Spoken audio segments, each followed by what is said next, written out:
Yo, yo, yo, Hey, what's going hey, on? everybody. All of our Sling Nation profiteers, whatever you want to call yourselves. Happy New Year to everybody. Happy New Year to you. Happy New Year to you, Prophet. Prophet, you had a big Uh, week, man. We'll talk about it a little bit later, but hey, you are the talk of the internet world here, man. I'll tell you what, you're gaining some traction. Sometimes it seems like you know what you might be talking about, huh? Is that a good thing that I'm the talk of the internet world? I don't know about all this technology stuff. Yeah, I don't know. Happy New Year to you, though. And hey, we had a lot going on this past week in the football world. We had college football playoffs kickoff, a couple good games there. We'll talk about those later. We had a lot of NFL action. Obviously, we're breaking down into the playoffs or getting ready for the playoffs. There's still a ton of teams that are left in the mix that haven't secured a spot yet, but they're not out of it yet, which is pretty wild going into week 18 when you think about it.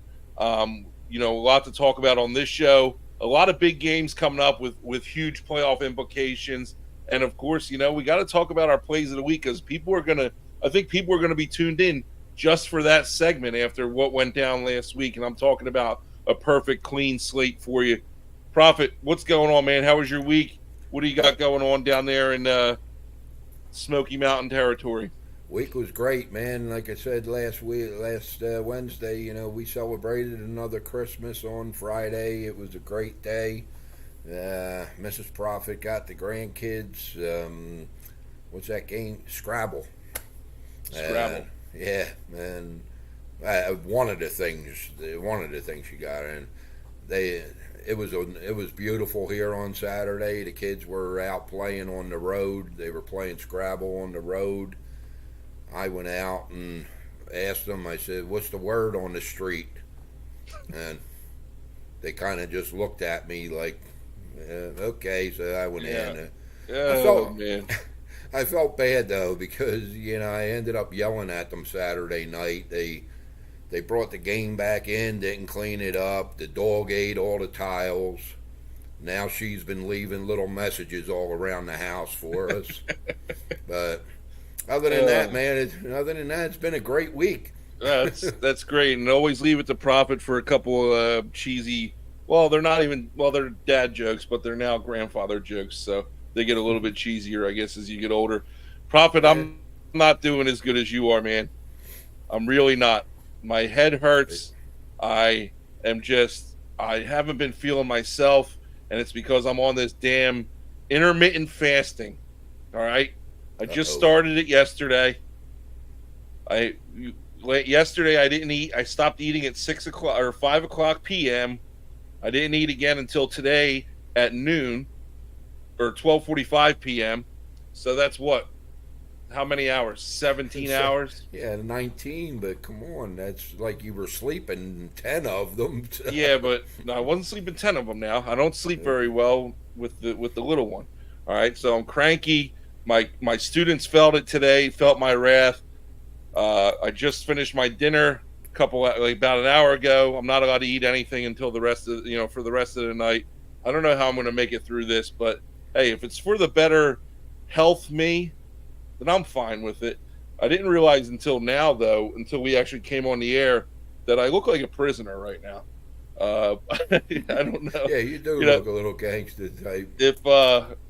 if you can't, if you're listening to us on podcast or on the radio, you can't really see this, but I got this mechanic shirt on. I got my black beanie.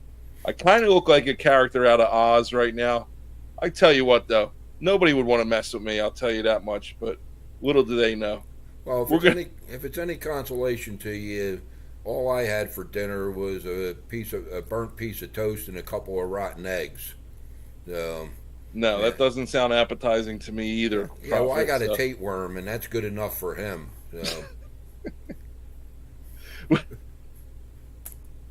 Oh my God, we're getting into it here. I forgot to take our slides back to the beginning. I jumped all the way. Let's jump. Let's jump to the front.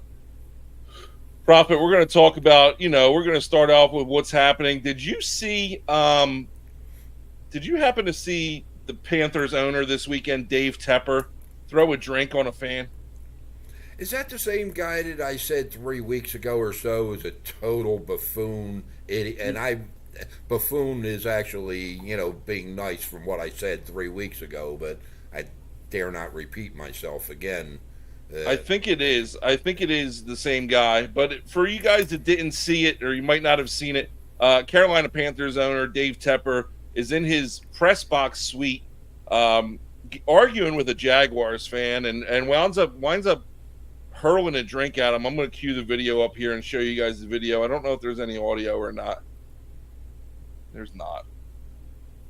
So you can see here in the bottom right, he throws the drink and it goes all over the fan, and the fan kind of jumps up the window and tries to go after him. Um, Prophet, listen, you're an owner of an NFL franchise. You got to conduct yourself with some dignity and some respect, do you not? Absolutely. I mean, there's no place. There's no place for that. Don't get me wrong. Not being out there, there are some unruly fans. And chances are the guy probably deserved to have a drink thrown on him. Okay? But not by the owner of the organization. Nobody else stepped up there and, took up for Dave. Why? Yeah. Because he's a jackass? Probably. But, I mean, and the bad thing is everything he said afterwards, there was no apology. I was going to touch on that too, Prophet. When he gave his when he addressed the media, he said he should have let his security detail handle it rather than coming out and just saying, "Hey, I made a mistake. I'm sorry." They wound up. I thought they were going to suspend him. They wound up fining him $300,000, which is probably a drop in the hat to somebody like that. But personally, I think he should have been suspended. But yeah, well, I saw that it's 1% of 1% of what he's worth. well, So I there mean, you go. I'm good with numbers, but I really don't feel like sitting there figuring. I don't know, probably somewhere in the 30 billion neighborhood, but Yeah, something. yeah. Anyway, big story coming out of this past week. One of the biggest stories is the debacle at the end of the Lions game, and we're going to I want to dive into this a little bit here. But one of the best videos that I saw out of this, other than Dan Campbell's post-game press conference, was Rex Ryan going off on ESPN. And I don't know, Prophet, if you've seen this video yet or not, but we're just going to play a quick clip of it. I've got about 30 seconds here. I got queued up. And just take a listen to Ryan, and we'll talk about it afterwards. But the thing that bothers me the most is that we're putting blame on the players. Stop. The players did everything right. So quit blaming. Quit covering somebody's butt. Yeah, And tell it the way it is. Be a man and take responsibility. It's BS. And this thing right here, it's just a game. Yeah, it's a game that may very well cost them the second seed, certainly, and possibly the first seed. So you hear it there from Rex Ryan on the show, talking about the referee in that situation, Brad Allen, not taking accountability for his actions and his mistake, because quite frankly, I do believe that it was a mistake on the referee's part. What you don't hear in that clip that I kind of had to cut out for length, time reasons, is Rex Ryan says that these plays, and for those of you out there that don't know, like I'm a head coach myself, like every game, before every single game, the referees will come to you. There's two of them. There's the head referee and maybe the umpire or the line judge or whatever it is. Every game they come to you, they say, "Coach, do you have anything out of the ordinary that we need to be looking out for?" And you'll either say no or you'll say yes. And usually I'll have, if I have something out of the ordinary coming up, I'll have it drawn on an index card and I will hand it to the officials. That way they know that when I come out in a certain formation or a certain look, or I say, "Hey, Brad," or "Hey, ref," they know to keep an eye out for this play and to make sure that everybody is legally and properly lined up, legally properly set, whatever it might be, but they know that this play is coming. Same thing happens in the NFL.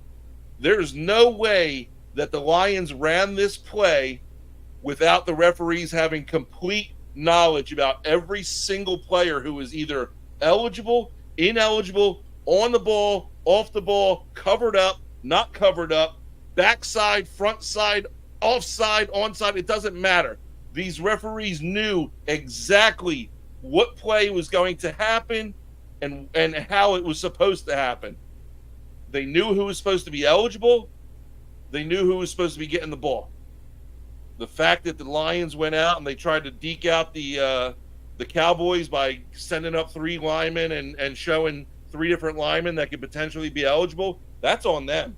All right, but they know that 68 was eligible, and if you go back and look, they're saying that 70 reported as eligible. 70 wasn't even eligible by a lineman. If you go back and look at the formation, all right. So my problem is with the referees. They knew they screwed up, but and I talked about it a couple weeks ago, Prophet. And I didn't know I was going to go on this rant right now, but I'm rolling with it. I talked about it a couple weeks ago that you put so much blame on the referees, and it's not necessarily fair. All right, I said one play doesn't change the outcome of the game. One play changed the outcome of this entire game, and it was the referees' fault for a poorly executed just play in general. They knew it was coming. So in this case, I do think that one play kind of summed up the whole game and won or cost the team the game. That being said, I don't think Campbell should have kicked the ball after the penalty, or I don't think he should have gone for it after the penalty. I think he should have kicked the extra point, but that's besides the point. Prophet, what do you have to say about this? And I know it's a touchy subject because it's volatile, man. Are we gonna? Is this our talk about the game itself? Sure, we have it coming up later, but that's more about CD and the Cowboys. Okay, well. Number one, Rex Ryan's a buffoon. Okay, I mean he just. I like the guy. I think he's outspoken, but he's fun. I don't know. I didn't see the play on the replay enough. All I remember is it was late. Okay, and I was dozing off in and out, and I remember hearing Troy Aikman saying that 68 wasn't it was a penalty anyhow. 68 was covered. So even if he had reported as eligible, he was covered. He wasn't covered. Okay, well I'm just going by, like I said, what a groggy prophet heard that. Okay, so. Yeah, I saw all 3. There were 3 guys over by the refs. Were they trying deception? Absolutely. Okay. Then, did it work? Yeah, it probably did. The refs screwed up again. Yeah, exactly. Again. But you did touch on it briefly, which was one of my sticking points with it. Once it's done, it's done. There's nothing you can do about it. They moved the ball back 5 yards to the 7-yard line, and Campbell still goes for it. He wasn't moving the ball the whole game. Now, why are you going to try for a 2-point conversion from the 7-yard line? And then they get an offsides penalty. And then an offsides penalty. Because they didn't get it the second time. And then they get an offsides penalty and try and go for it again. And they still don't get it. And they still don't kick. Now, I digress on that because, again, I think Campbell at that point should have said, screw it. Let's play for overtime and kick the extra point. He did not. But, again, where's the accountability is my question for these officials this season. Because it's not just this season, though, Slinger. I mean, it's, and I try and give the refs the benefit of the doubt, but it's just been going on for I don't know. Why not just play the game with no refs out there except to set a ball and, let instant replay just make all the calls. It's like these guys are getting so many calls wrong. It just doesn't make any sense to me. Yeah.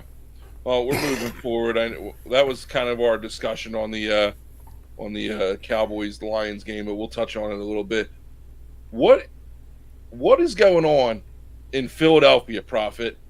You're talking about a team that went from hero to zero really, really quickly. And it just so happened that it seems to everything went downhill when their head coach decided to become a pompous ass. You get a little cocky, you get a little arrogant, and this team is 1-4 in their last 5 games, and they got a divisional game coming up against the Giants. They lost a terrible, terrible loss to the Cardinals this past week. What's going on in Philly, Prophet? What are you seeing, and what do you expect out of this team come playoff time? Well, what I'm expecting out of them is a one and done at this point. To be honest, okay. I said it last week. I didn't. Yeah, I really thought they were going to beat Arizona. They lost Arizona. I don't know. I don't think there's enough time for these guys to right the wrongs of this ship.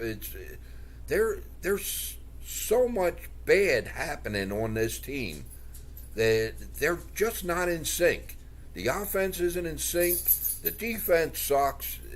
And it's a shame because there's just so much talent out there. That's the thing. There really is a lot of talent. I mean, even Hurts hasn't been playing well, but he's talented. You got AJ Brown. You got Swift is over 1,000 yards.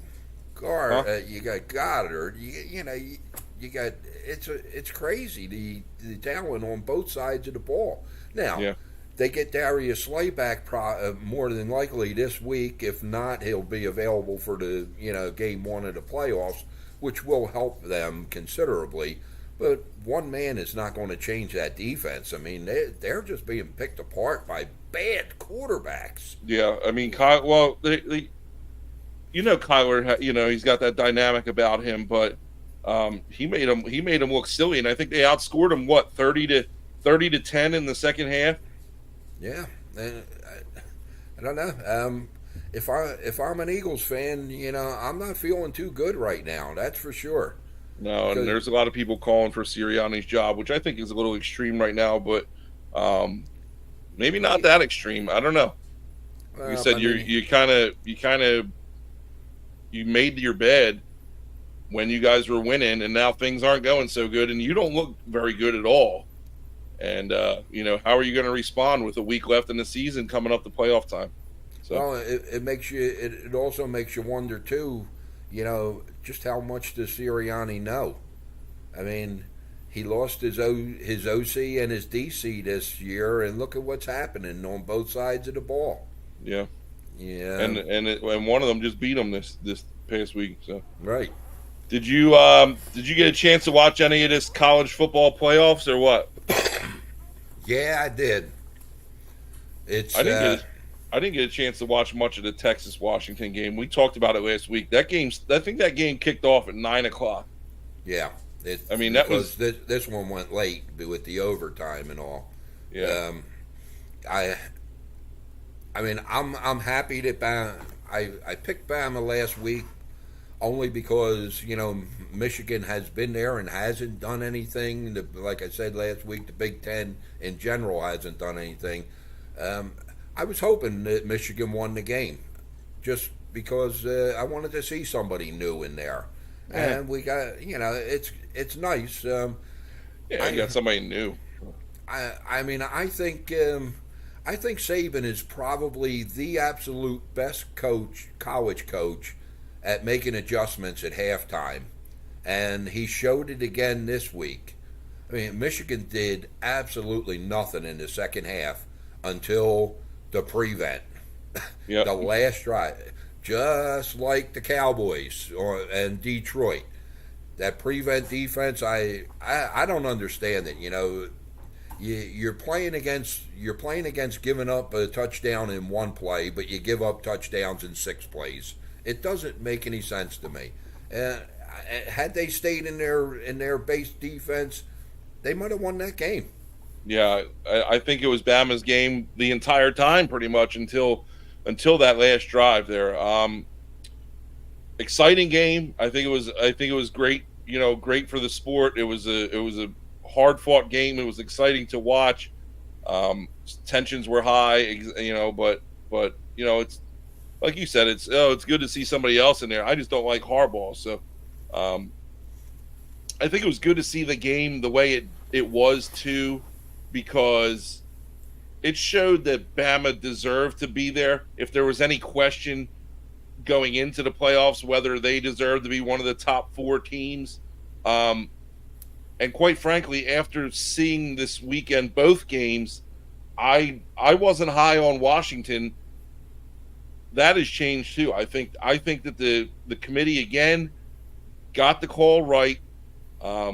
Best 4 teams were in there. I think you can make an argument for Georgia, but I mean, Washington beat Texas. So Yeah, they did. I mean, what can you really say about anything, about any of the selections that were made? So I think it was just a good week or a good night of football. Again, I'm still a proponent of play this game earlier, man. I think Larry said last week, play the game at 2 and 6, or play the game on Saturday night, or do something else. But 9 o'clock on a friggin' Monday night, especially when you got to go back to work the next day, man, that was brutal. And it sucks because I didn't get a chance to. I maybe watched the first couple series and then I fell asleep. So Yeah, I fell asleep during the first quarter of the second game, unfortunately, yeah. and I woke up. I woke up in the third quarter for all of about 2 minutes and fell back to sleep. But I'll tell you what, that Michael Penix, he's a player. Yeah, he impressed me too, and I don't think I was too high on him going into last night, going into this past week, but like I said, I really liked the way he looked, and he impressed me more than I thought he would. So we'll see what happens with him moving forward. See if that helps him out or not. I'm sure it does. But speaking of thrillers, Prophet, we got a thriller coming up this weekend with the NFL slate. Okay, and I put out, I try and promote the show during the week and put out little TikToks or these questions that kind of get some fan interaction. And I put out this question this past week the other day. Actually, I just did it on, what was it? What's today, Wednesday? I just did it Monday. So I put this question out on Monday, and it took off, man. It took off like a firestorm, and we had over 5,000 people click on this picture or interact with it. We had over 750 likes on this picture. We had over 200 comments on this picture, which, Prophet, I know you say you don't know, but those are big time numbers, man. No. Those are really big time numbers, and I appreciate everybody who took the time to share it, like it, comment. Like I said, we had over 5,000 impressions on something as simple as which team's going to win the AFC South. Because quite frankly, it's a huge weekend in the AFC South. You have the Jaguars, who pretty much control their own destiny. If they win, they're the champs. And then you have the Texans and the Colts playing in an ultimately a playoff game. So I want to talk about this game later in our games of the week, but I do want to take a second here to kind of go through some of my shout outs for this comment thread. And I told you, I said, be on the lookout for the show tonight. So if you check out our show, you see our name pop up for some of the best comments here. First comment coming from Joe Rector, says the Colts, put up a little gift, says us against the world, baby. So he's got the Colts winning it all, or winning the AFC South. Lilio just sends up a nice gif of Jonathan Taylor. They're going to need a big game out of him if the Colts are going to pull this one out. So Kevin King says more likely Jacksonville, but I'm hoping that my team, the Houston Texans, get a wild card spot by beating the Titans. Now, that's not the case, because the Texans are playing the Colts. the Colts. Yeah. Jacksonville's playing the Titans. Got Tennessee. Yeah, I think he's got that backwards. Anyway, CJ Swift's got a good one. There's some good insight here. It says, I hope the Texans can beat the Colts. It's going to be a good game. Houston has had problems with big body receivers, so I hope we can lock down Pittman and then stop Josh Downs and shut down JT.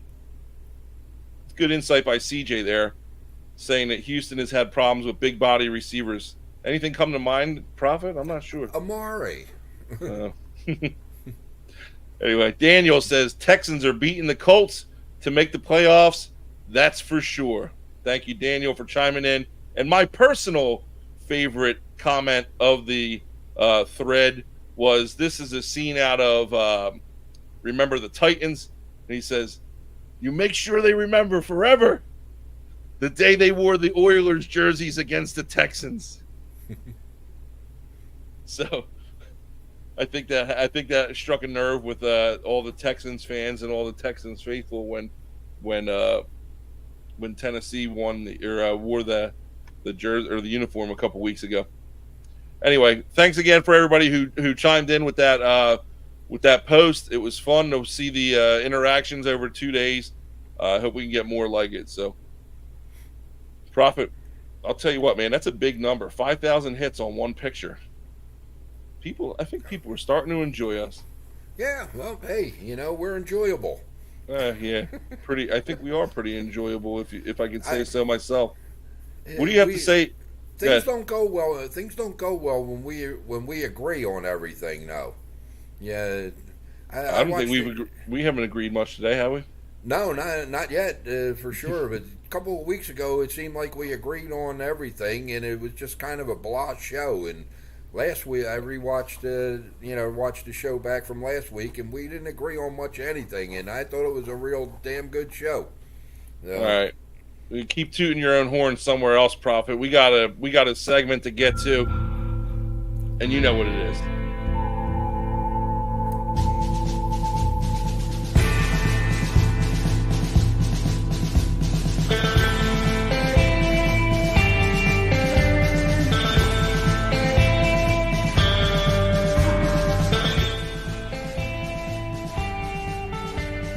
Prophet looking like the Lone Ranger out there with his cowboy hat. That's right, it is the weekly roundup segment. One of the, well, all right, Peebler, what's Peebler got to say? One of you is? You know what? Hey, BP. I don't know what you're talking about, pal, but you better keep it friendly over here, all right? We're in the weekly roundup. Hey, we're going here. The Bears win again. All right, Prophet, and I say confidence in Fields, and I put a question mark behind it because I'm hearing rumblings, and we're going to talk about this in later episodes, but I'm hearing rumblings that the Bears might be looking to use that number 1 pick that they locked up thanks to the Panthers on a quarterback. What do you say about that right now? Yeah, that's what my sources are telling me from out in the Chicago area, that they could be looking to trade Fields. They're hoping he has another good game this week, and he could bring some trade bait there, and they're going to go after Daniels. I think is the talk. No, and I agree with Brandon here, man. If Brandon says if the Bears are smart, they should use it to build around Fields. I think in the past couple weeks, and he's always shown flashes. Fields has always shown flashes, all right, that he can get it done. Now, has it been consistent? And you talk about playing the quarterback position in the NFL is about one thing, and it's consistency. All right, can you do it day after day, week after week, game after game? Can you be consistent? And that's always been his knock, is that he couldn't do it consistently. He's been playing well, all right, and I think if the Bears are smart, just like BP said, man, build around him. Larry's the biggest Bears fan we got on, that I know personally, and he wants them to take Marvin Harrison. Marvin Harrison is a decade to 2-decade talent in my eyes. I think he's the best receiver by far.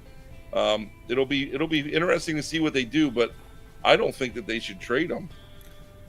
I mean, that's going to all sit in the front office's lap, because the question they're going to have to answer there is, do they feel that this guy can become consistent? And if they don't feel that way, then you move on from him. Because, I mean, the guy has some great games, man, but then he throws up, 9 of 27s for 84 yards. And, and you watch him and you just wonder what the hell game he's saying on the field. Yeah. Anyway, we're moving on. to another a game who like that. I don't know. I didn't know what to expect out of this game. I expected a knockdown, drag out dogfight, but I did not expect the Ravens to embarrass the Dolphins the way they did. This game was never even close. All right, Lamar came out and established himself. We were talking about it. Our old friend Slick Rick made his way back into the group chat and reminded us, "Hey, how's Lamar looking now?" Well, I tell you, when you put some people around him that can get the job done, he's looking pretty good. And to come out there and almost lay a 60 spot on the Dolphins, who are one of the best teams in the friggin' AFC as well, like, what did this game say to you, Prophet? It says to me, Super Bowl winner.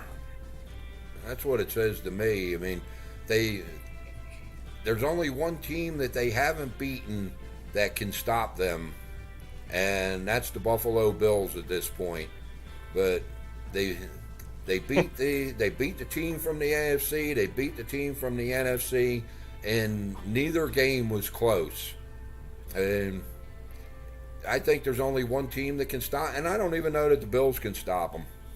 Yeah, I think they got the Super Bowl, wrapped up this year. I mean, that's one thing to say that they have the Super Bowl wrapped up, but you say that you don't know if the Bills can stop them. The Bills don't even have a guaranteed playoff spot yet, Prophet. Oh, the Bills are in. That's the realistic factor of this whole thing is if the Bills lose and a bunch of other things happen, it might not even be able to get into the playoffs to have that chance, but we'll see. Well, if that happens, then they definitely are going to win the Super Bowl. Well, BP says Niners they'll get them in the rematch. It reminds me of that movie Major League, right? He says, "Well, they'll blow it in the playoffs," and he says, "They will." He's that fan out. I'll be honest with you, BP. I saw the first take. I don't want to see a sequel. Yeah. The first take wasn't pretty. We're moving on here. Prophet, you called this one as well. You said that you predicted the Saints as a winner. Contrary to my belief, the Saints take care of business. The Bucs still control their own destiny here. What did you take away from this game? I watched it and I was saying that Baker was clicking, but he didn't. I mean, he threw for over 300 yards, but he also turned the ball over twice. What did you take away from this one? Well, I mean, the game kind of went as I thought it would. I thought there was going to be a few more points in it, but like I said last week, I mean, Tampa Bay had won 4 in a row, but they hadn't beaten anybody. And not that the Saints are great by any stretch of the imagination, but they were better than the 4 games previous. And, the Saints went in there and they did what they had to do to keep their chances alive. The only bad thing is that Tampa Bay gets Carolina this week, and it's pretty much done for the Saints. I mean, unless Bryce Young can come up with some kind of miracle. Yeah, I was gonna say I don't know about that because the Panthers might be able to sneak one out of their back pocket to end the year. So it ain't like they could change the draft orders. Yeah, they'll go for the owner. Yeah, exactly. We go win one for the Gipper, I guess. Anyway, I think this is the last one, or maybe there's one more. No, I think there's one more after this. Mike Tomlin solidifies another winning season, his 17th straight winning season. So the Steelers are sitting here now at 9-8 on the year, or I'm sorry, 9-7 on the year. So even if they were to lose this week, Tomlin solidifies another winning year. Prophet, what do you make of all the speculation and all the talk and gab about possibly the Steelers moving on from Mike Tomlin? Would that be a smart decision for them? I think, I think it would. I don't think it's going to happen, though, if they make the playoffs. Yeah, if they make the playoffs, front office is going to say, hey, this guy, turned things around for us. All I know is that for 2 years now, he's been making the wrong call by keeping Rudolph sitting on that bench, third stringing, no less. I mean, Prophet, I know that you might have some kind of personal vendetta against Mike Tomlin for benching Rudolph, but if you're going to honestly say that they should fire him and move on to the revolving door carousel of who's who in the NFL head coaching world and hire one of these jabronis off the street, and you think they can do a better job than Tomlin's done over the past 17 years. Coaches like Tomlin are a dime a dozen anymore in the NFL. All right, there's no such thing as longevity anymore. So for him to be around 17 years and not have a losing season, you'd be out of your mind to let this guy go. Absolutely. Don't cut me off. Ask the Philadelphia Eagles if they want Andy Reid back. Do you think they don't regret that? One of the best coaches ever in that franchise, and you let him go, and you see what happened to them, and then you do it again with Doug Peterson. You don't get good coaches often, and as a matter of fact, it's a lot less frequent than it is frequent. You got to be kidding me if you're going to say you're going to let Tomlin go so you can restart with friggin' Major Applewhite or Byron Leftwich or somebody like that. You are out of your mind. Can I talk now? Yeah, I'm done. Okay, thank you. Do I think they should? Absolutely not. I mean, but he's obviously been making the wrong call for the last 2 years, and it's coming into fruition. I don't think I don't think they will. No, the guy is a good coach. There's no doubt about it. I mean, he's up there with the Harbaughs, and the Belichicks. The longevity is astronomical. Pittsburgh's had 3 coaches, I think, in the last 40 years. And you got teams out there that have 3 coaches in a year. No, I don't think they should. Will they, if they don't make the playoffs? Possibly. I don't know. That doesn't make any sense to me. We're moving on. CeeDee Lamb breaks Michael Irvin's record in win over Lions. They were not going to anybody else in that game until he got the record, if you watched it. And he wanted to do it before Week 18, so that way he did it in the same amount of time as Michael Irvin. Great performance by Lamb. Fun game to watch. Weird game to watch because I've never seen on national television them air a halftime ceremony of somebody getting inducted into the team's Hall of Fame. But yet, for some reason, we were force-fed Jimmy Johnson's Hall of Fame ceremony. For what? I've never seen that on live television before, and it was just weird to me that that's something that they would even air on TV. Anyway, it was a fun game to watch. Lamb went off. He had, Let me pull it up here. 13 catches, I think, for 227 yards and a touchdown. That 92-yard bomb was a dagger from the beginning, and they targeted him 17 times. Like I said, they weren't going anywhere else other than CeeDee Lamb that night to get him the record. What are your thoughts on him breaking that pretty old Michael Irvin record there? Yeah, Michael Irvin is pretty old, but I mean, he still looked good. I mean, the record being broken, he deserved it. He was my main cog this whole year on my fantasy team. He deserved to have a showing like that in the championship week. Good for CeeDee Lamb. I mean, he is a class act, and I was happy for him. Although he did cost us all some money by fumbling that ball at the goal line.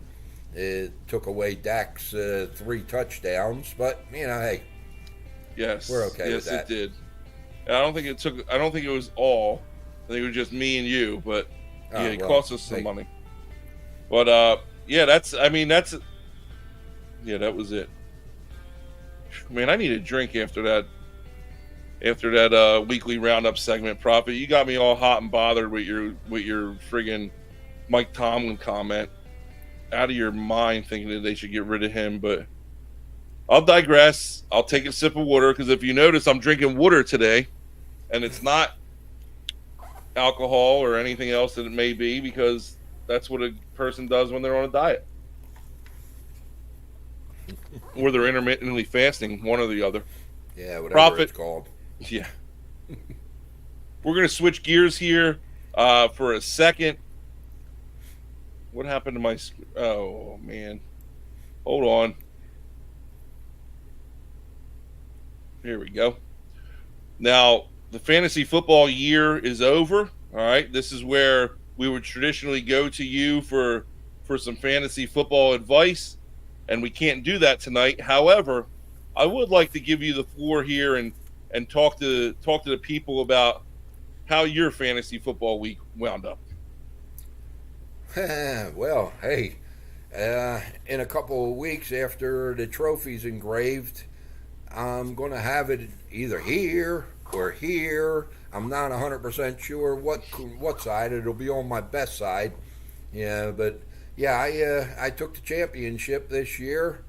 I spanked Rich. I know you're watching, Rich, but it's the truth. I beat him by like 50 points. Mm. And it was. Well, I think this is the ninth time now that my name's going to be on the trophy, and it was my most gratifying year of winning the championship. I started the season 0-4. After 7 weeks, I was 2-5 and ended up 11-5-1. Yeah, I had to rebuild my whole team right from day one, which just says I drafted like shit. But Language. yeah, like hell. Can we talk to Mrs. Proffet and get her to spell your name right? Yeah, It's E-T, not I-T. But it is after pill time, so she's a little foggy, I'm sure. So, who was your big time scorer for the game? Well, actually, I needed a quarterback, and I picked up Lamar Jackson, and Lamar Jackson got me like 52 points. As a matter of fact, Rich How the heck did you pick up Lamar Jackson? How was he on the waiver wire? Well, that's the league that we play in. We don't have bench players, and you can't sit on players. Yeah, you gotta play your best players every week. So it's a thinking man's league, and guys had cut Lamar Jackson. Hell, I picked up C.D. Lamb in week 5, week 6, I think it was. He wasn't doing anything early on. I picked him up, and he was my star player the rest of the year. Prophet, did you have anybody write into you this week or no? Yeah, I actually had a couple. Because for some strange reason there still is fantasy going on. I didn't put together any picks or anything, but I do have an email. We had that. Yeah, we had that option in my league too. Whether I wanted to make the championship week 18, and I guess it's tough to do with all the people not playing and stuff like that. So it doesn't make much sense. But if you are still playing, I guess that's why they wrote into you. Yeah. And this email comes from Playing for the Championship, and she writes, "Hey, Prophet, I picked up Mason Rudolph a couple of weeks ago because of you, but now I don't know if I should play him this week. My other quarterback's Matthew Stafford. Please help. This will be my first time winning." I said, well, playing for the championship, the first thing you need to do is you need to go to your commissioner and you need to tell them that we shouldn't be playing on week 18. There's too many people not playing this week. It's not a real championship week when you're playing with a bunch of scrubs. But that being said, even though Rudolph is going up against Baltimore's D and they will be resting a lot of their players, Matthew Stafford is not playing this week, so you really don't have a choice unless there's something better out there in your waiver wire. My understanding is that North Dakota State kid is going to get the start out in L.A. this week. Yeah, so Wentz is going to start for L.A. I got word that Tyler Huntley is going to start for Baltimore. It's going to be one of those weird weeks in the NFL where, if there's not a whole lot to play for, then they're not going to be really playing. It's going to be more of a glorified preseason game. So yeah, and I know we have quite a few guys from our league that tune into the show, and our season never ends until the Super Bowl. We go from week 1 till the Super Bowl. We have what we call dream team games for week 17 and 18. So guys, just remember, take a look and make sure that your guys are playing before you put them in. Yeah. Or don't and let me win. That would be Yeah. nice, but I could win something for once. Anyway, Prophet, thank you for your insight. Congratulations on your fantasy football championship win. I wouldn't expect anything less. After the streak you've been on, from fantasy standpoint to a sports betting standpoint. We'll get into that a little bit later in the show here. But for now, we're going to kind of dive into our games of the week this week, and we got some goodies out there that we want to talk about. Prophet, we're going to start off with, and Larry's getting his fill tonight, man. I'll tell you what, we are all over these Bears in this episode here tonight. Prophet, when I talked to you earlier in the week about the games of the week and what you wanted to do, this is one game that you made sure that we had on here. Talk to me about this game and what you think, tell the people what the implications are and what you think you got going on here with the Bears visiting the 8-8 Packers at Lambeau Field. Well, the implications of this game are, pretty simple. It means absolutely nothing to the Bears, and the Packers win and they're in. Now, the Packers, as Aaron Rodgers said last year, we own you. They have owned Chicago. They're 9-1 the last 10 games against them. Larry's been getting his fill of Chicago tonight. He's going to love this. I am picking the Bears to win this game on Sunday and knock Green Bay out of the playoffs. I think it's going to be a low-scoring game, but I think Chicago is going to do enough to take Green Bay down. I'm going to call it 2017. 2017. Wow. Prophet, we talked about it, how, it's not good when we agree, but I unfortunately, I agree with you on this pick. All right. And I was adamant about, the Bears not moving on from Justin Fields. He's been playing hot. I would like to see the Bears go out, and I'm not a big Jordan Love fan at all. So I want to see the Bears keep these guys out of the playoffs. There's just something about Lambeau Field that I don't particularly care for, and I don't know if it's the scenery or the backdrop or how old the stadium is, and it just reminds me of like Fenway Park or something like that. It's just weird to me. I don't like it. I don't like watching games there on television. It's a weird dynamic. Let's go Bears. Let's go Larry. I'm pulling for you. I got the Bears. Let's say, depending on the weather, Prophet, 17-13. Another low score. Yeah. I don't think that they're going to put up a whole lot of points. Do we talk about our performance last week at the end, or do we do it now? Nah, we do it. We do it at the end. All right, we'll do it at the end because I want to know if I caught up to you yet or not. You need another year of Sundays for that to happen. Hey, we talked about this one a little bit. We touched on this one. This one is ultimately a play-in game. I can't say that. This one is, there's so many different scenarios with the AFC South right now. If the Jaguars win, they win the South, they're in the playoffs. If the Jaguars don't win, then the winner of this game would be in the playoffs, No. and the winner of the AFC South. No, that's not necessarily true. Yes, it is. If the Jaguars win, they win the South. The winner of this game is in as the wild card. I said if the Jaguars don't win, If they don't win, and whoever wins this game wins the South. they win the South, right? Correct. That's what I said. Now, if the Jaguars do win, and the Texans or the Colts win, they're automatically in, or is there a stipulation? They're in. The Colts right now are the number 7 seed. Okay. Texans are number 8. So if the Jags win and the Texans beat the Colts, they would jump to the 7th seed. All right. Well, you heard it here. There's a bunch of different scenarios. This is ultimately a playoff game for both teams. Both teams come in 9-7, over under 47.5. Houston comes in as a 1 point favorite, which is not a whole lot. Profit, not a whole lot. No, and I'm actually surprised at that line. Yeah, Yeah. but I mean, well, coming in on the road. That being said, I am not a huge believer in Minshew mania.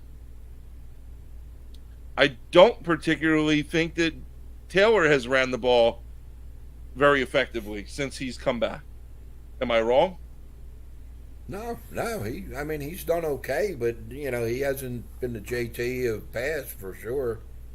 With Stroud being back and a kind of rejuvenated life out of the Texans, I'm going with the Texans in this one. It's going to be a close game. I got the Texans going 27, Colts, let's say 23.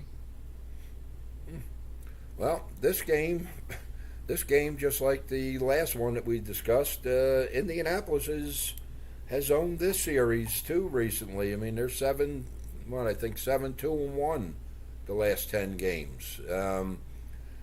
That being said, I'm bucking the system here too.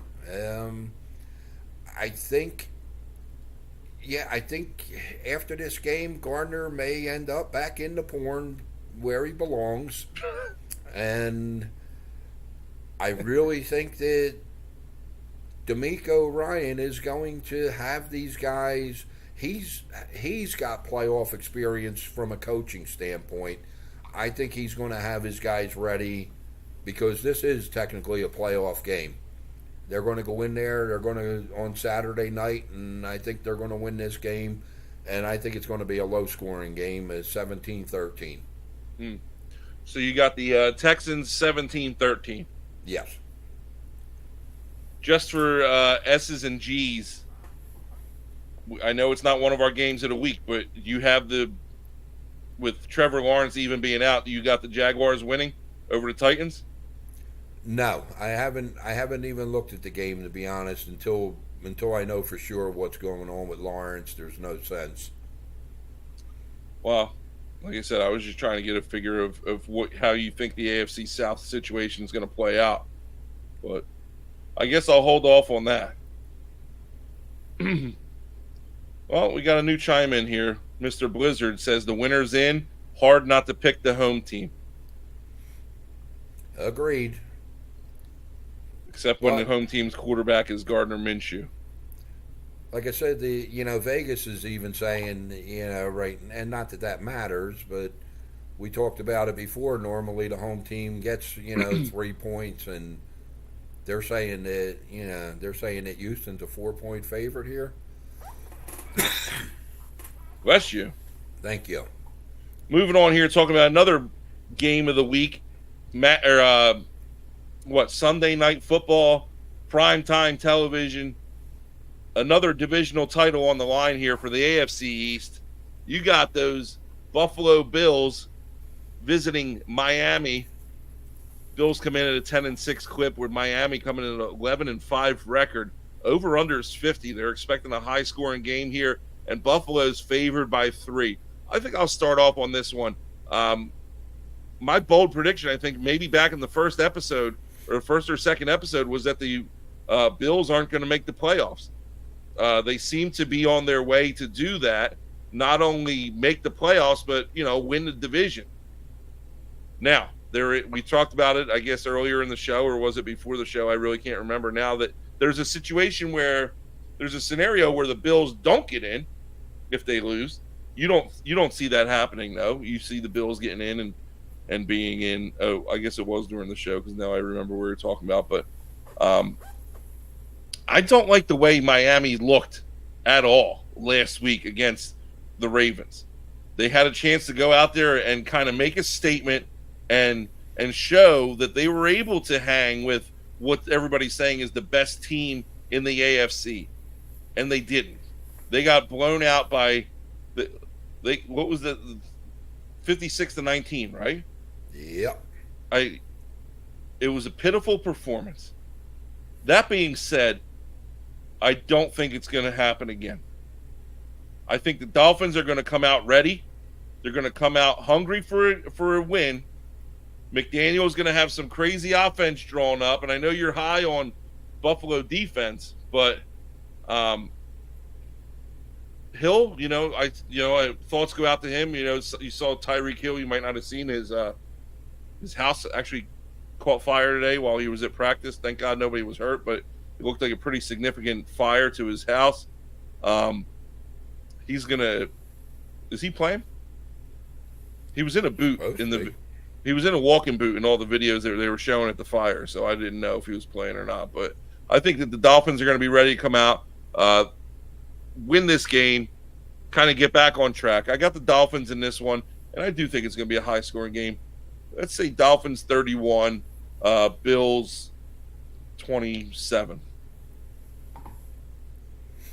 Okay, well, hey, everybody's entitled to their own opinions, and just like the first two games, Buffalo has owned this series too. I mean, they're 9-1 the last 10.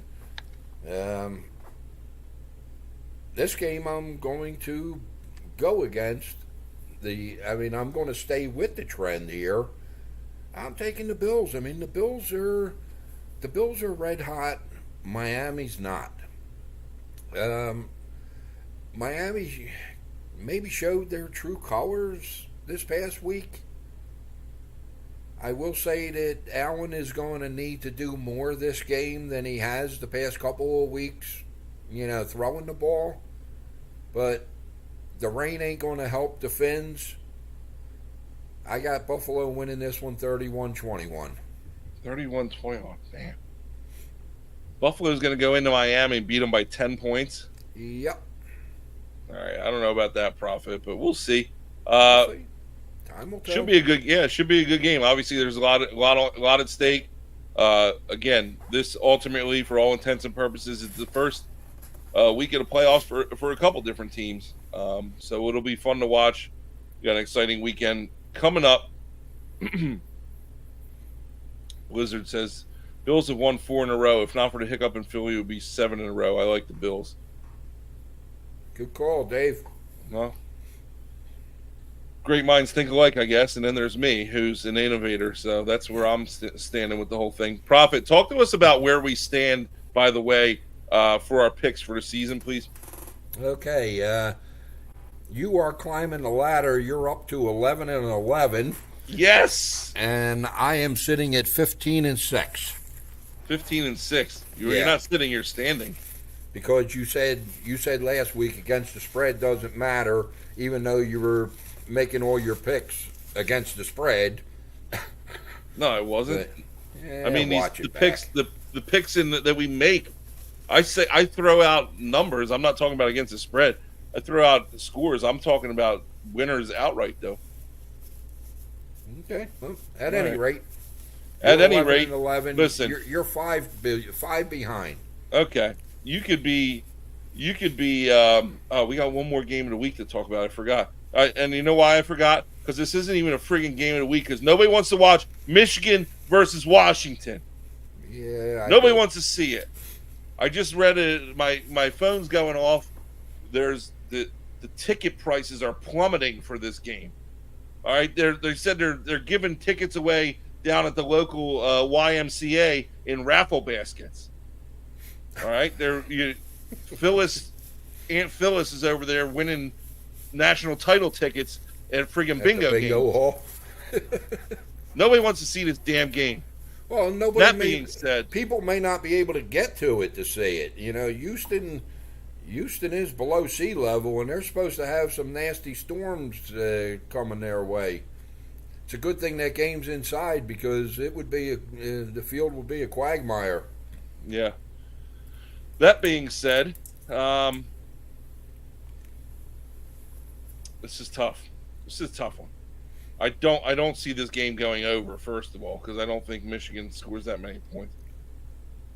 After what I saw, the little bit I saw out of Penix the other night, I'm going to get crazy here, and I'm just going to go Washington. I don't have a score. I'm just going Washington straight up. Washington is going to beat Michigan and win the national title. Take that for a sound clip. Well, Who you got? both of these teams played Michigan State this year in Michigan State, and both of them spanked Michigan State, so we can't really go off of that. But I don't know. I think this is Michigan's year. I like Washington. I do not like Michigan. But again, I play with my head, not my heart. I've got Michigan winning this one 41-31. Maybe you do have a high scoring game. Washington's defense, Michigan's going to score on them, and I think Washington's good enough to score on Michigan. So, all right. Well, time will tell, and that game is again on Monday night, national title game. That'll wrap it up there for our games of the week, and we're kind of moving into our plays of the week. And Proffet, I just listen. You know, you call it how it is. I call it how I see it. You listen to my advice, and you take my advice on some of these plays, and look what happens. You go undefeated for the week, and you go 3 for 3 for the week. We're gonna recap our plays of the week here, and Proffet, is there anything you want to say to the people out there about your picks and who, you know, if you rode the Proffet's coattails and you match this, you're sitting with $510 in your account right now. All right. Big week. Started off with your Cleveland defense anytime touchdown scorer, 50 to win 300. That was a great way to start off the day or the weekend of betting. Proffet, why don't you address your profiteers in this situation here? well, I just hope that the people are playing. I mean, I got some numbers here. If you're only playing, my weekly picks, you would have almost doubled your money in 5 weeks. So 100% return on your money in 5 weeks, ain't too shabby. And if you played all the picks on the show so far that I've put out, I'm 33-13, and that's hitting it at a 72% clip. Which Proffet, you're hitting it at 72% clip for the year for the last 5 weeks on all my plays on the show. Okay, so do you have the number? Do you have the percentage for just the plays of the week? Just the plays of the week, yeah. 7 and no, let me see. 5. No, just you doubled your money. Okay, so you don't have the number. Blizzard says too much red there, Slinger. Just worry about yourself, all right? I'm coming back. Anyway, unlike last week when it was all green for this Slinger. Yeah, I don't know how that happened, but sometimes things work themselves out. This week, I really thought Texas was going to beat Washington. That didn't happen. My college basketball parlay is usually money, but I lost by, I think, a tenth of a point or something like that. Don't know how it happened, but it was dang close. And then I won, of course, my Browns over the Jets. That won convincingly. Joe Flacco, we didn't even talk about that, but Joe Flacco had another great performance. So I ended my week with a $288. Not a whole lot of money. I've got to start hitting some of these so I can keep up with Proffet. Football's winding down here. I got to be able to take it into college basketball and baseball season. So, Proffet, talk to people about your picks. I'm sure you could find a win somewhere if you need to, but whatever. Yeah. I don't know how. I play it fair and square. I'm actually only going with 2 picks this week, although I do have 3 plays and my. Whoa! We're not talking about this week yet. We're just recapping our plays from last week. Oh, okay. I'm sorry. Well, yeah.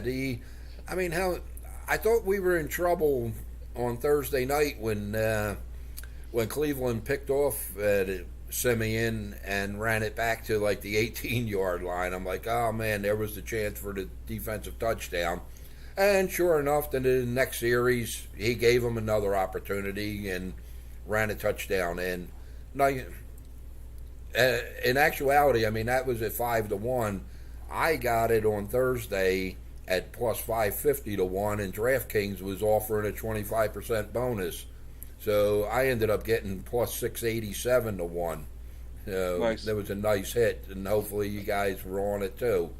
Um, Slinger reached out to me on Friday, I think it was, with the Clemson Kentucky game at the beginning of the fourth quarter. Saying something about you need help or whatever. And no problem, and they ended up scoring almost the over in the fourth quarter. That game was crazy. Pretty easy over. And then of course we talked about the Miami Baltimore game. Well, Baltimore took the over, themselves. I did say they weren't going to score 80 points like they did last year. I only thought 55 to 60, but they scored 75. They got pretty damn close to the 80 from last year. So Proffet goes 3 for 3. If you rode the coattails exactly how it is, again, you got $510 in your account. Moving this week, we'll start off. I got Houston -1 over the Colts here. Like I said, I just think that the Texans are going to kind of go in and beat up on Indy and take it to them. I got 50 to win 95. I'm keeping my bets small here. Keeping them a little small so I can just kind of, keep raising my stack up. Yeah, shut up. I heard that laugh. Anyway, I got Philadelphia. I got the Eagles -5 over the Giants. Ooh. And I don't know why or what possessed me to do this. Homer. I'm not a homer, trust me. But I just feel it in my plums that the Eagles are going to come out and bounce back from the last 5-6 weeks. They have to, or this city is going to erupt. They can't take another loss, or they can't take it. I don't think they can take another ugly win. They got to come out and dominate a divisional opponent, and I think they're gonna. I hope they do. I got 50 to win 95 on them. I don't know what's going to happen, but like I said, I don't know what came over me. I didn't like a whole lot on the NFL slate this week, to be honest with you. And then, of course, my college basketball parlay never misses. This one's a 3-teamer, which I think this is a lock. All right, we got Central Connecticut State at -5.5. Again, this is for tomorrow night. So if you want to get your college basketball play in, this is for tomorrow night. Central Connecticut State -5.5. Parlay that with Little Rock of all schools, because you can't sleep on the Little Rock. -3.5 over whoever they're playing, SIUE, whoever that is. They're like 2-17. And then you got JMU. Some of you guys might have heard of them. -5.5. 3-team parlay. $25 will get you 174. We're going to get right back into this game here, right back into this tournament of the plays in the week, and we're going to be okay. All right, my balance after last week was 288. I'm wagering 125 this week, currently sitting at 163 bones. Proffet, talk to the people about your plays this week. Yeah, you said something about not liking a whole lot on the card this week. Well, Week 18 is traditionally the toughest week of betting, because you just don't know who's in, who's not, who's going to, who is actually going to go out and play and who's not. So I normally don't play parlays. I got a parlay in this week, though, and my first pick for the week is I'm taking Detroit -3. Against Minnesota. I've used Detroit a couple of weeks ago in this same situation, coming off a loss. They're 4-0 this year off a loss, 2-0 at home off a road loss, and in that situation, they've won their 2 games, 78-31. The ugly loss last week. I feel bad for Minnesota and Nick Mullins this week. I'm going to wager 110 to win 210 on Detroit -3. This line opened up at 4.5 Detroit and mysteriously has gone down to 3. But I think by kickoff it's going to be back up to the 4.5. I just saw it before the show. It's back up to 3.5 already. So they had the hook back. That's what I was going to say. Get your play in now. Before it goes too high. Okay. My second play is I'm going over in the Arizona Seattle game. The last 7 years, these two teams are both 6-1 over to the final week of the season. They like to play whether they're playing for anything or whether they're not. These two teams, they've played each other twice in this scenario, and both of them games have gone over. Um, I I have a feeling this could be a 75, 80 point game. I'm wagering a buck 10 to win 210 on the over Arizona game. And then I'm going to take them two teams, and because I feel that highly about them, I'm going to parlay them two teams for $100 to win. I believe it is 364. Yeah, 364. Yeah, 364. But like I said, guys, if you are going to play these games, I would get them in early because the line's going to move back. Yeah, like you said, it already started moving on the Detroit game, so it's going to be interesting to see where that ends up. Prophet, there's no denying you, man. I know you had a great week. Hopefully you continue to do that. I know our listeners, they're starting to, I could tell by the TikTok videos and stuff that I put out and the Twitter posts that I put out, they're starting to follow you, man. You're gaining a little following in the betting world, so we'll see how you kind of wind up doing this week as well. So that'll about move us on to our next segment, which is wrapping up the show. We're coming to a close here. A quick one tonight, Prophet. We're going to stay under an hour and 20 minutes. So you know what that is, though. I don't love that. I don't love that. I don't love that, Prophet. And there were some things that happened this week that I didn't love. And let me tell you about one thing that I didn't love. When was New Year's Eve? Sunday? Sunday night. Yep. So we go out to dinner. We got it. Me, the wife, my buddy Mark, and his wife. We go out to dinner. We've been doing it. I guess this was our third year now, and we go to this Brazilian steakhouse. You pay a price, and it's a set price. It's like a buffet. They got a salad bar. They got mashed potatoes, the whole nine. It's kind of, really. It's traditionally been pretty good, but I don't love when a restaurant advertises a special higher rate for a holiday price for a special holiday menu, and then you get there and you don't see anything off of that holiday menu. For instance, they were advertising a bacon wrapped filet mignon that I didn't get one taste of. How is that fair? Now I spent an extra $10 per ticket to come here and get some bacon wrapped filet, and you false advertise me and you don't give me any bacon wrapped filet. So my suggestion to restaurants is stop trying to get fancy on holidays. Just offer your regular menu. People are still going to come. They're still going to have a good time. But if you're going to offer a special menu, make sure you have enough to go around. I don't love that. I'll send some of that your way because I just ordered a whole bunch of that bacon wrap filet. I got a little extra coin off a $667 trifecta this afternoon at Tampa that I had a few times. So yeah, we're going to be eating big tomorrow. But you know what? I had something to go over, but I'm going to keep my I don't love that till next week, and I'm gonna do this. I do love this, guys. I'm gonna give a shout out and a plug here also. My daughter for Christmas last week bought me and my grandson Logan tickets to go and see the micro wrestling here in Tennessee, and let me tell you this.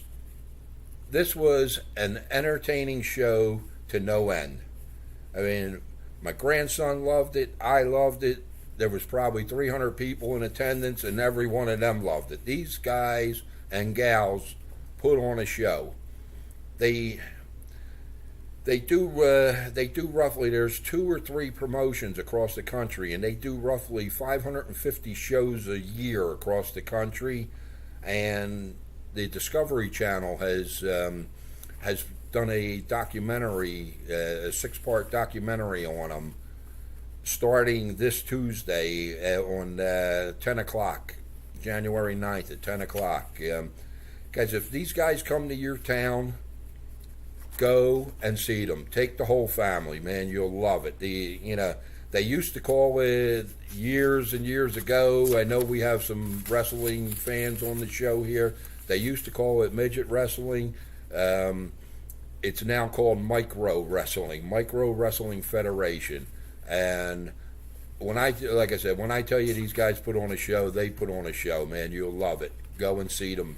Catch them if you can. Larry says that those wrestlers put on a show. Maybe he's seen it before.